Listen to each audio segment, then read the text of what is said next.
Hey everybody, welcome back to another episode of Spotlight with Sandalina, and I'm your talk show host, Sandalina Sitar. Today's very special guest is Ashna, who is a South Asian model and influencer. She is the brown girl on every billboard, and you may recognize her as she's been with CoverGirl, Vogue, Elle, Glamour, and the New York Fashion Week runway. Okay, we're gonna go ahead and start with the 5-minute life story. Okay, so let's do it. Ashna, you strike me as somebody that's very confident, thoughtfully soft-spoken, and beautiful while being full of light. Thanks. So tell me a little bit about your origins. Where did you grow up? So I grew up suburbs of Chicago. I feel like everybody's heard of Naperville. I'm a Naperville girl. I've heard of Naperville. Yeah, we've all heard of Naperville. Yeah, there's a lot of us in there. Okay, so growing up, would you go into the city of Chicago a lot ever? Actually, not really. I feel like my parents were very much so stay at home, stay close to home. And so I rarely ever went out to the city. If I had gone to the city, it was because it was going on a trip with family or if it was me sneaking away to do a photo shoot. Oh, yeah. Okay. I want to get into that a little bit later too. Yeah, there's a lot with that origin story for sure. And tell me a little bit about your family. So tell me about your parents. What's their story? Yeah, my parents came to the U.S. First gen immigrants, and my dad was the first one to come to this country after college, and shortly after he married my mom, he brought her over as well, and they kind of settled down and started their life here. Very nice. My dad founded a software consulting, a computer consulting company. Wow, so he founded it. So he's very entrepreneurial and such. Okay. Mom and dad did it together. So I see where you're getting my mom actually started it. My dad kind of helped her, and then my dad came in shortly afterwards. Okay. And so they started that from the ground up, grew that for 25 years. Wow. Yeah, and it was really it's a story that I really admire. My dad grew up in a little village, and then came to this country. Kind of started that with my mom. Yeah. And then grew it for 25 years. He had 100 and some employees all over, and recently got acquired. And congratulations! It's so huge. Yeah. I'm truly, I admire him and his story so much, and the grit and the passion and everything that he had to do. I can't imagine the life that he had to live at my age. I keep thinking about the fact that my dad was probably 18 years old when he came to the U.S. for the first time. About that all the time. He went to college really young. He was the youngest in his class, smallest kid in his class. I think he was 16 years old or something when he went off. And I can't imagine having to leave home at that age and do all that by himself. And yeah, I really admire that a lot. No, and I think that's a beautiful story, because the thing we talk about a lot on this show is our parents' American dream versus our American dream, right? Yeah. They have an American dream of survival, so that we get to have an American dream. Of freedom of choice to pursue more creative ventures, which I definitely want to dig into too. Yeah. Are you an only child? Do you have any siblings? I have an older sister. Oh, wow. Yeah. Okay, so you're a younger sister. Yeah, I'm a younger sister. My sister is 5 years older than me. Okay. Yeah. So tell me about your educational journey, because from my understanding, you were planning to go to med school, went to an undergraduate school. So tell me a little bit about that. Yeah. So I did my undergrad in molecular biology at U of I. Wow. Okay. Okay. Beauty and praise. Wow. I was determined to go to med school. I from the womb was so sure that I was going to come out and become a neurosurgeon. Okay. So it was really neurosurgeon. By the way, that's one of the most ambitious things you can. I really had my heart set on pre-med and medicine, and I loved psychology, I loved neurology, I loved mental health and everything, and so I really wanted to pursue that. I loved shadowing other family and friends who were surgeons, and it was so cool to see the work that they could do. Yeah. And I truly have so much deep admiration for people that are in those fields. Of course.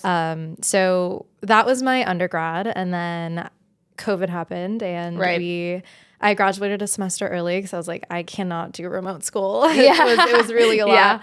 And so I graduated a semester early, and with that extra time, I got my CNA license, which is Certified Nursing Assistant. Yes. And so with that, I ultimately started working in the emergency room as an ER tech, was doing kind of everything a nurse would, just kind of can't push meds. But with COVID, it was really... And you probably saw so much. So much. It's traumatic, I hear. Yeah. It was a lot. And so that experience really was what convinced me to not ultimately go to med school. Anybody that wants to pursue medicine should have clinical experience before they apply to med school. Kind of through my whole life, I have always had a little bit of an entrepreneurial push. Yes. And so I figured that let me pivot a little bit and go into kind of the business side of things and explore that. My dad's in business. Everyone that I know is in business in my family. And I knew that it was something that I was just kind of innately good at. And so I figured that I'd go down that route. So I got my master's. Wow. And I got my master's in health policy and management. And you did that in New York? I did that in New York. Okay. So I applied to programs kind of all over, and my top 3 programs were in New York. And so luckily I got to move here, and Rohil came with me, and we started. And we haven't introduced Rohil yet, actually, on the show. Yes. So let the we'll audience dive into know. him. Yes, we'll dive in. Rohil is my husband. Yes. Husband, how does that feel to say? Crazy. They just got married. Yes, we got married. It'll be like 2.5 months. Already. I feel like I just saw the pictures from everybody going. That's amazing. I know. It's so wild. Okay. But yeah, so master's in health policy and management, really, really learned a lot of management skills and had a little bit of a healthcare focus. Ultimately, I was working in hospitals kind of during my master's and the business side of things, and just interning and getting to learn the kind of inner workings of all of that. And through that experience, I also realized that hospitals and healthcare moves really slowly in this country, and it's really hard to push progress. And I was learning so many things in my program at the same time, and seeing those issues live in the hospital that I was working at. And I wasn't able to, everything that I was suggesting, there would always be a reason as to why I can't, because there's so much bureaucracy and red tape, and there's so many lines to have to cross in order to push things forward. Sometimes all it takes is a high profile murder. Yeah, it's wild. It's sad, but yeah. And so that ultimately is what pushed me to want to go into the startup world. Okay. And so now I lead growth at a startup, and it's so much fun. Okay, amazing. And then you're also modeling as well. I am modeling. So we're gonna get into the origins of modeling too later in this episode. But that's a good high level to how you got to where you are today, modeling and working in New York City. and living with your husband. Just like that's like the whole backstory lore of me. I like it. There's so much more than what meets the eye, and that's why I love filming with people, because on social media you see this she's posting, she's going here, she's walking this runway, but there's so much more to people are multifaceted. So thank you for sharing. Of course. I appreciate you starting with that and with asking with that. I feel like nobody really dives into that backstory of it all. Oh my gosh. Like people don't really dive into my education or my career or anything. And I think it's so interesting because I mean, and I get it, because I never really posted. I never shared. I'm very private about all of that stuff. And so it's exciting to share. Oh my gosh. It's part of who you are. Yeah, so it's important. It's fully like a huge part of like what shaped who I am. And so exactly. Yeah. Thank you for saying that. Oh no, I'm warm and fuzzy. Thank you. So we're going to go ahead and move on to the hot seat segment of the episode. So rapid fire questions really quickly. First thing that comes to your mind. Ready? Yes. Okay. Favorite New York City borough? Brooklyn, of course. Okay. Favorite New York City restaurant? Din Tai Fung, but I feel like that's kind of a lame answer. No, it's a real answer. Yeah, it's good. It's fantastic. Yeah. Really great. Okay. Yeah. What's your drink order? I love a Hugo Spritz, very refreshing, very elderflower. Love an amaretto sour, but only if it's made with egg whites. Oh my gosh, mostly only if it's made by Rohil. So he's your favorite bartender in the city. He is my favorite bartender. Favorite part about the New York City modeling scene? The people. The people and the opportunities. There are so many ambitious people, and it's so cool to see everything that everybody does. I love it. Everyone's so multifaceted. It's so cool. Yeah, it is really nice. That was what I've taken away too from the creative space here. Everyone's just doing so much, and it's all just one human being, which I just what's been your favorite runway experience? I think my favorite one is probably when I was working with Mayur for his Ride to Pride campaign. Who are some of your mentors in this space? Slaysha is probably one of my biggest modeling mentors. I admire that woman so much, and everything that she does. She truly is like an older sister, and I really, really appreciate having Akash Mehta. He's the founder of Fable and Maine, and then Deepika Motiala, she's the founder of Live Tinted. Wow, okay, that name sounded familiar when you said it. That makes sense. They both are so humble, and I think they both have garnered so much success. Slaysha was actually on this show in season 1. She's amazing. She came on this show when it literally barely existed. Great woman. So I'm happy that she's one of your mentors in this space. Yeah, one of my mentors. She was one of my bridesmaids at my wedding and everything. Was? Yeah. Oh, how beautiful. I know. I love it. What's the best advice you've ever received in this space? Allow yourself to grow in all the places no one ever believed you could. Wow. Yeah. That was really fast too. Yeah. You just had that one ready. That was good. I like that. I keep that. That's like one of the things that keeps me going. Yeah. I used to have an eating disorder and I was in treatment for it for a while. Okay. This was over a decade ago, but someone that I was in treatment with, like a really close friend of mine, when I was at a low point, they had given me that piece of advice and I will never forget it. And it's something that like applies to so many different facets of existing, and I think it's really special, and it's something that I follow and I hold true kind of every day. Thank you for sharing. Yeah. That's actually interesting you brought that up. I had a question about I didn't know that, by the way. So thank you for sharing. I actually had a question about that just in general because I know that it's common in the industry. So we'll dig more into that. Sure. To finish this sentence, being a brown girl in the modeling industry is like fighting to make a seat at the table. I think. It's really, I think there are so many incredible brown models that are starting to pop up.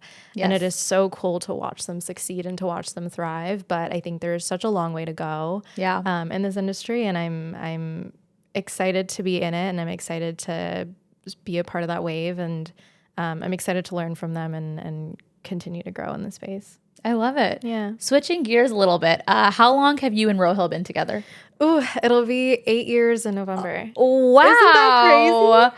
I'm so impressed. That's 8 years. So you guys must have been like late teens when you got together. Yeah, we started dating when I was 18. Wow. It was my freshman year of college. Okay. Yeah, 2 weeks into college, I was auditioning for a dance team, as we all do. Yeah.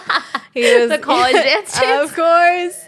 He was on the dance team that I was auditioning for. According to him and all his friends, he saw me and he turned to all his friends and he said, I am going to get that girl to date me by the end of this year. Wow. And it took him like 2 months. And he did it. And he walked down the aisle with you. And there you go. 7 years later. Yeah. What are your love languages? I really love physical touch, I think. And I think acts of service. I think I really notice the little things of, oh, I thought of you and I was doing this. And like little things like that, just kind of showing up in the little ways. I really appreciate that. Tell me about a pinch me moment you've had in your career. I think the biggest pinch me moment was the first campaign I ever did when I signed with my agency, which was CoverGirl. Okay. And yeah. It was my biggest paid gig that I had up until that point. It was the first job that I had with my agency, and it was such a pinch me moment to be on a real set like that, to be around so many people that I really looked up to in that space, and it was really a holy shit, Ashna, you made it moment. And we all remember it was big for the community. I feel like all of us saw it on social media and we're like, that's our girl. That's Ashna. She's CoverGirl. What's your dream collab? I would really love to work with Rare Beauty. Oh, yes. I really so deeply admire the way that they try to be very accessibility forward, and the way that Selena Gomez has brought mental health and given so much of what she does to mental health and supporting that and bringing more awareness to that. I think that's really special being that. I love that. Yeah. Well, Selena's team, if you're listening. And last question, if you weren't a model, what would you be doing? I feel like I'd still be doing my 9 to 5, continuing to try and build a business and lead businesses in that way and do more entrepreneurial things. I think in a past life or in an alternative universe, I probably would be a clinician and down the med school path. I think in another world, I'd go into doing like graphic design and stuff. I feel like there's so many different interests and stuff that I have, and I do really enjoy. I think there is a beauty in this field and the flexibility that it gives, that I'm able to pursue a bunch of different things, and I love that I'm still able to have a 9 to 5 and be able to pursue all these other things. I love it. Yeah, that's great. But I'm happy that that's not what happened, because then you wouldn't be one of our cover girls. So there you go. Yeah. All right, that's a wrap on the hot seat segment. So now we're going to move on to the shadows segment. Okay. So this is the segment where we talk about the things that doesn't really meet the eye on social media. Let's talk a little bit about mental health. So what's your journey been mental health been like, especially with somebody that's so public facing? Yeah. So my journey with mental health has been a long one. I really struggled with my confidence growing up. I think I was always really a very skinny girl growing up, and I grew up in a very health conscious family. I had family members with diabetes and heart issues and stuff. And so just a very classic Indian household thing, I think. Yeah. And so I think that ultimately spiraled into me being very health conscious, and that then spiraled into an eating disorder. And that started probably when I was in middle school or so, and ultimately went into a treatment program. And that really... Did you admit yourself, or how did that... Yeah, I remember having a chat with one of the counselors at school, and I was like, I'm not, like, this isn't normal, and I'm not okay. And like it was a conversation with my parents and stuff, and I think we all mutually agreed that would be beneficial for me. What does treatment entail? Like, so you're in a facility with other people that are also struggling, and then how do they sort of get you to mend your relationship with food? Yeah, so it's tough. I feel like I've blocked a lot. I've blocked out a lot of that. I think it's a lot of one-on-one therapy. It's a lot of group therapy. It's a lot of training the way that you interact with food, and changing the relationship that you have with food, and changing the relationship that you have with exercise, and all of that. And it's a long process. I mean, I was in treatment for 3-4 weeks, but looking back, I feel like I felt like I was okay after a year or two, but looking back, I knew that I wasn't. I think it was probably until my freshman, maybe even sophomore, junior year of college. Basically, I think really this whole modeling journey started as like an exploration with me and my self-confidence. Yeah. I was kind of throughout this whole high school journey, I used art as a means as like an outlet. Beautiful. I connected with so many really wonderful people in my high school that were photographers and other artists and stuff. And it was just a really fun way for me to kind of express myself. And so I remember modeling was always something that I wanted to do, never really something that I thought I could do. I didn't really have the confidence for it, never really saw other brown girls in the industry at that point. And it really was like why am I waiting for someone else to do it? Why can't I just try myself? And so I reached out to one of my photographer friends from high school, and I was like, hey, and she was someone that really knew my struggles. And so I was like, hey, this is something that I just want to test out. And like, if I like it, sick. And if I don't, it's okay. Like I tried it for myself, and like, we'll see what happens from there. And that's okay. I at least gave it a shot. And so there was no pressure. It was that we were literally I snuck into Chicago, snuck into downtown Chicago. As you referenced in the first segment. There we go. Yeah. Stuck off to the city, and we just did a photo shoot around the city, and it was very low key. It was just two friends and me and her with a camera. And I remember feeling so beautiful that day. And like, she was hyping me up the whole time. And I really felt so good that day. And I left feeling like really, really excited. And I remember getting the pictures back a few weeks later, and I remember looking at those pictures and sobbing because it was the first time that I saw a picture of myself and I didn't immediately pick apart every insecurity. Wow. It like gives me chills just like talking about it. Wow.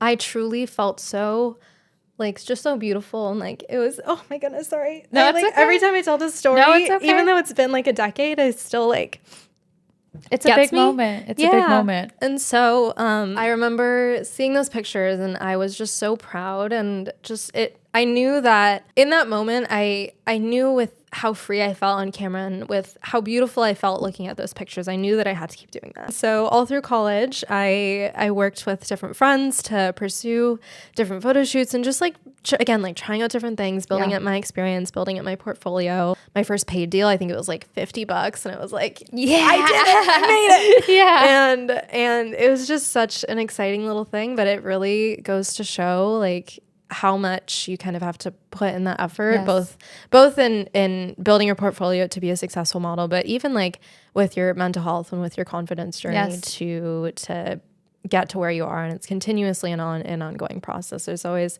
ups and downs and everything, but I always look back on that and like very fondly. And I always like think back to that 12-year-old girl. And I just really, I wish I could like give her a hug. And I know that she would be so like excited to see where I'm at. Oh, she'd be so proud. She wouldn't believe it. She wouldn't believe it. Yeah. Yeah. No, that's beautiful. Thank you so much for sharing. I'm happy you're here. And I'm happy that you have friends that care so much and pay attention to the little things, because it's oftentimes the small signs that we don't see. And what I actually find very intriguing about your journey, beyond the fact that it's incredible and that you are where you are today, is that oftentimes entry into the modeling world is also people's entry into disorder. Yeah. In your case, actually, the modeling world was your exit from the disorder. So that's something that I've never heard of before. Yeah. That is unique, truly. It's tough in this industry for sure. I definitely see signs of it. I'm sure everywhere. In so many other people, and I'm so surrounded by other models who will be on set and like not want to eat, or like want to really like eat certain things or whatever. And it's more than just eating, and you can like hear it in the little comments that they have, and you see it everywhere. And I think like deep down, I just feel kind of sad for them, because I know that it's such a burden. And it's tough to be in an industry where your body and your image is so on show, and your value is so tied to that. Yes. So many agencies will require you to be within certain limits, and all of that. It's really tough. I think it was a very candid conversation that I had with my agent starting at the beginning. And I said, this is not something that I want to adhere to. And so if there's a campaign that like requires me to lose a couple inches or whatever, like I'm not going to do it. And I'd rather get rid of that. Like I don't need that paycheck that bad, right? Like I'm not going to sacrifice my mental health and my body in order to fit that. Love that you set the tone for your own modeling career, and you basically said, this is what I am and what I'm not willing to do. I think what's dangerous is in the entertainment space. It's so much about validation, right? And like making sure you get the next big thing. You want to get in front of this person. You want this social media post or this credential, that people oftentimes stray away from that true sense of self. Yeah. And I love that you basically came in and said, I've had all these lived experiences. I know exactly what I can and can't do. This is my line. Yes. Sometimes you can't afford to say no to a check like that. And so I'm very much so in a privileged space where I'm able to only take the deals that I'm really excited about and stuff, and be able to dictate that path and find that balance. And I think the industry can be really predatory on some people that don't really have that privilege. We're going to go ahead and move on to the last segment of this episode, which is the spotlight segment. All right. So in this episode, our headline is Brown Girl on Every Billboard, because this Miss Ashna Gray sitting right here next to me, she has been everywhere. She's been with CoverGirl, Vogue, Elle, Glamour, and she's walked the runway at countless New York Fashion Week shows. So it's such an honor to have you, and I can't wait to understand a little bit more about your modeling career. You know, it was just, how did you get into this? A lot of how I started in this industry was my journey to confidence. Yes. It was me working with a friend from high school and trying to do that first photo shoot just to see how I liked it and see if I saw it fit in the industry, because there were so many other brown girls that deserved that spotlight, and I never really saw that. And I figured, like, why am I waiting for someone else? Why don't I just be the first one to do it? And I definitely wasn't the first. I just was the first one that I personally had seen, and that representation that I saw. And so I did that first photo shoot, absolutely fell in love with the way that it made me feel, and knew that I had to keep doing it. Yeah. And so I kept building my portfolio and working with different photographers and building that up, and then ultimately moved to New York and signed with my agency. And it's been a whirlwind of a dream ever since I got here. So between that first photo shoot, right, when you were younger, to now, and, you know, signing with an agency and having all the success that you do, what was your sort of first big break tipping point? Like when I was doing all these photo shoots and stuff, I was posting them on my social just kind of for funsies, and using it as a way to gain credibility when I'm reaching out to other photographers and saying, like, hey, I'm a model from Chicago. Like, I'm looking to build my portfolio. Would love to do a photo shoot and stuff. And once people see it, then they're more willing to do it. And in that then was kind of timed itself with the rise of TikTok. And I then started sharing my modeling stuff and my photo shoots and everything on TikTok. And people were really excited about that. And in that, people were starting to ask me questions about, like, how did I get into this industry, and kind of the beauty routines that I have and all of that. And that kind of led itself into my journey into content creation. And so that played a hand in me kind of starting to slowly build up the networks and everything that I have today. And I think that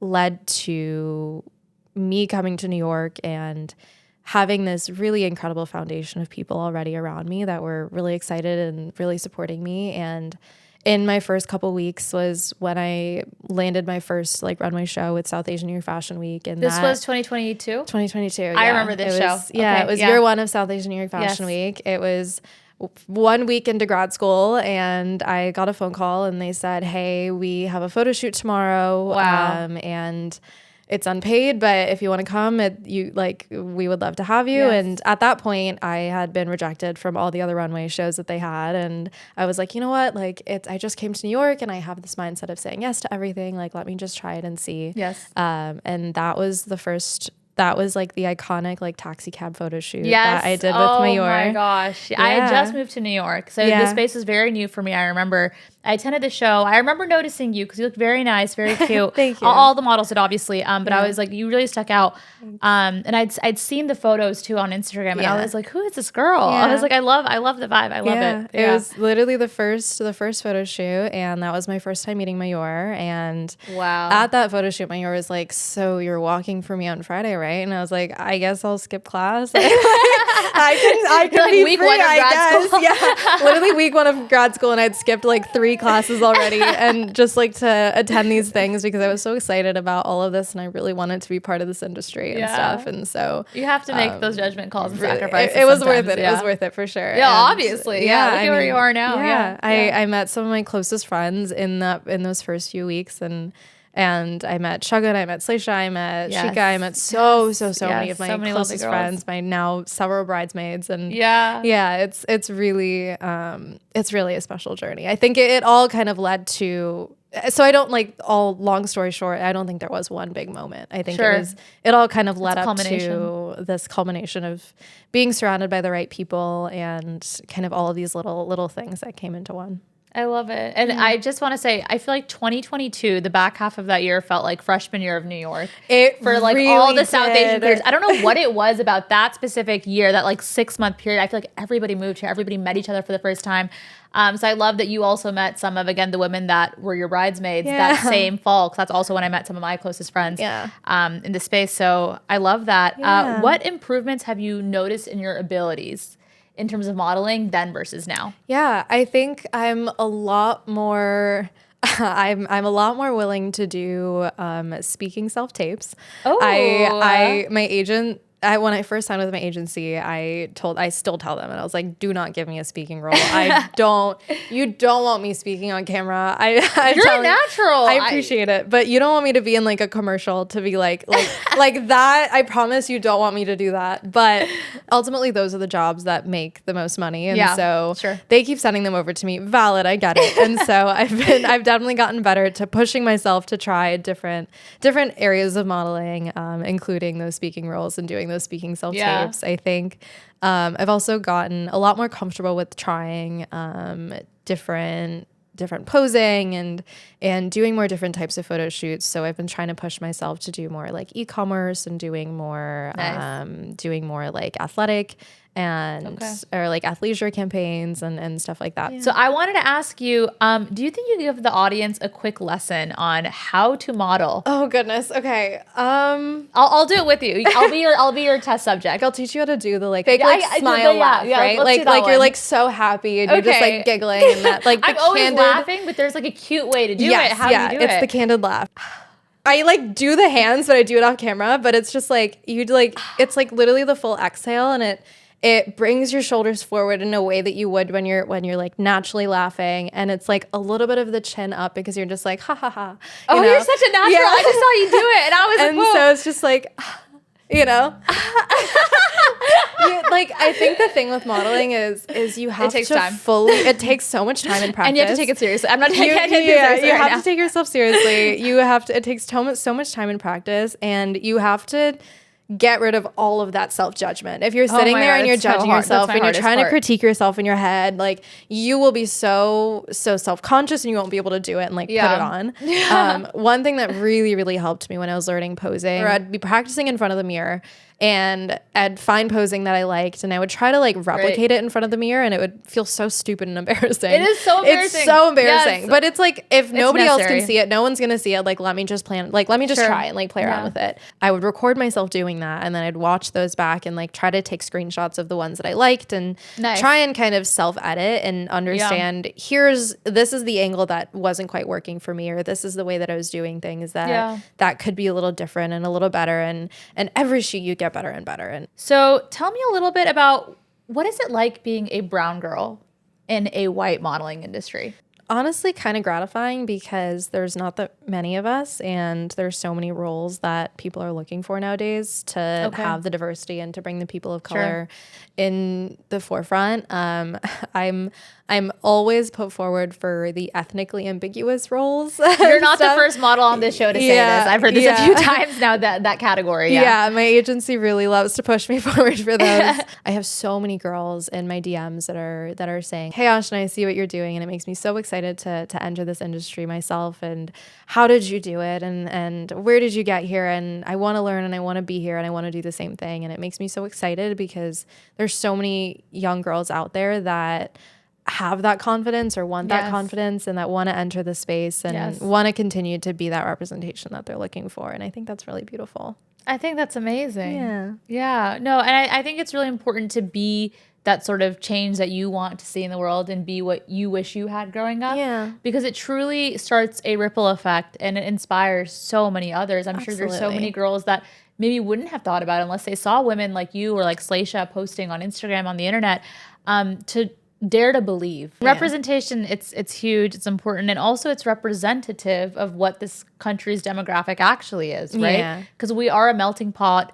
a country of immigrants. And I think it's a really nice shift seeing recently that the entertainment and modeling space and beauty space is finally starting to mirror that. I do want to ask about your wedding. Okay. So I know you recently got married. So tell us a little bit about it. So where did it take place? How many ceremonies were there? And we'll flash up some of her photos from her wedding. Sure. Because you looked divine. Seriously. Thank you. The wedding was in Bonita Springs, Florida. It's on the West Coast. We did 4 formal ceremonies. So we got married on paper in November.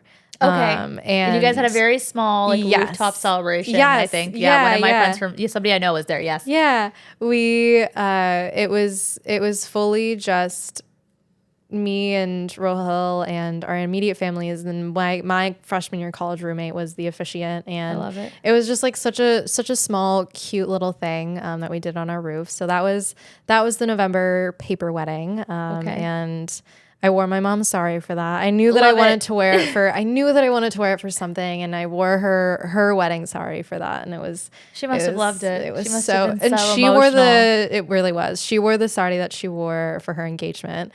That. It was so darling. And it still fits her. It still fits her. It was so cute. Good. I loved it. We did 4 big ceremonies. So we had the haldi, the sangeet, the ceremony, and the reception. Okay. I think each of the events we did kind of like a very curated vibe. I wanted a very curated theme for everything, and I wanted to have little like color schemes for the guests and everything, and have it still be cohesive, but be broad enough that nobody had to go and like buy a specific outfit color or whatever for it. And so haldi was the Marigold Gardens, the sangeet was Rang Mahal, the ceremony was Love and Bloom, and then the reception was Twilight Soiree. I love these. And so all creative. Thank you. We were both so thankful to have his grandmother flew all the way from India, and it was so sweet. It was so special. And one thing that I've personally noted about your relationship, not that I know Rohil too well, but I've crossed paths him a couple of times, it feels like it feels like he's not hiding any sort of insecurity. He's so proud. From deep down, he wants to shout it from the rooftops that this is my girl. It's really cute. And I love that. And so I'm curious, like, how has that dynamic been, and how has that shaped your experience as a model? I think not only as a model, but as a person, he has pushed me so much to be the most like loud and proud and like confident version of myself. And I am like truly so thankful for that. And I said that in my vows, and I was like, we could not be more different at all. Like, we are truly, to our core, the most opposite people you've ever met. Sometimes and like, that works best. And he really has pushed me to be so just like proud of who I am. If there's something that I'm ever like, oh, I want to do that, maybe, I don't know, he's like, just do it, like, just try it and like see what happens. And he's always so supportive. He's always the one that's sharing my photo shoots and doing all of that. And like, he's always the one that's telling family of like, oh my God, Ashna did this and Ashna did this and Ashna's in Sephora and Ashna's doing this. And it's so cute. It's so sweet. That's beautiful. Yeah, I'm very thankful to have someone like that in my life. Final question. So what does the future hold for Miss Ashna Gray? Since the wedding and even before that, I really like pulled back a little, like not a little bit, a lot of it on social. I think part of it was me wanting to just focus on family and focus on kind of what I'm doing. And part of it was a shift in me feeling like, kind of questioning what my purpose was, I think. Yes. Because like I mentioned, I started social because I was just excited to share my modeling journey. Really started wondering kind of what was the reason why I was doing it all. And sure. And I'm not a materialistic person. Like, we don't buy things very much at all. I'm not one to just like go out on a Saturday and start shopping and stuff. And I'm very similar. Yeah. And so to me, it was like, it's weird to go on social and to see kind of the value of what everyone else is bringing is just by like pushing product, and then with like TikTok shop and everything. It's like consumerism, brainwashing behavior. Yeah. Like 24/7. Yeah. It made me rethink what excited me about social. And I haven't really figured that out yet. I think that's okay. Yeah. I think I've just been right now really focusing on sharing the rest of my wedding and sharing the content that came out of that. Yeah. And trying to go back through my content inspo folders on my phone to see if there's anything that just kind of sparks joy and things that make me feel excited. But yeah, so we'll see. I don't really know what is next. And that's okay. And I think sometimes that's the best part of the journey, is taking that time to sort of rest, reset, reconfigure, especially in a world riddled with so much attention grabbing, right? Attention is a new currency. So on social media, I think it's very common for people to feel burnt out from the scrolling, the people shoving products in your face, and all the illusion of these like parasocial relationships. I mean, it can be very damaging on like an emotional level. So I'm really happy you've taken a step back just to reevaluate, reassess, and redefine. Yeah. And then from there, you get to do whatever you want with it. Exactly. And that's the beauty of it. And you get to figure it out. Yeah, exactly. I'm not gonna plan everything anymore. I think I was very much I was very controlling, I think, back in the day, and I really had a very rigid structure of what I wanted life to be. And I think I always had this plan of this is what I want to do today, and this is what I expect my life to be in a month. This is what I expect my life to be in a year. And I think going through my pivoting from med school to my master's to being in New York to getting signed and being where I'm at now at a travel startup, it all makes me feel like 5 years ago, Ashna would have never predicted that this is what it's like. We'll see where life takes me. I love that. Well, thank you so much for coming on. It's been an honor and a privilege to have you on the show. Thank you so much for having me. This has been so much fun. And that's all for today. Thank you all so much for tuning in. Tune back in next Sunday for the next full-length episode. And in the meantime, I'm your talk show host, Sandalina Sitar, signing off.